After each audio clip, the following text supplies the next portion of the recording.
এদিকে আসো জি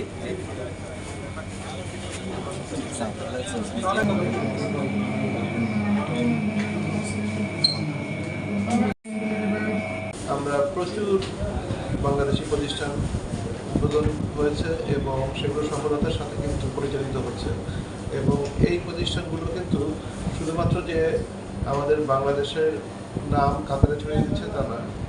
এই প্রতিষ্ঠানগুলোতে ওয়াকারা সাউথ জোনে বাস স্টেশনের পাশে টিএন মোর রেস্টুরেন্ট, এখানে বাঙালিদের জন্য খাবারের স্পেশাল ব্যবস্থা আছে এবং অন্যান্য ন্যাশনালিটিদের জন্য আমরা করেছি। আমাদের লক্ষ্য হচ্ছে বাংলাদেশের নামটা। मैं एक इंडियन हूँ and I usually purchase food from here, T and more restaurant and मेरे को बहुत अच्छा लगता है क्योंकि मुझे बांग्लादेशी फूड भी बहुत पसंद है।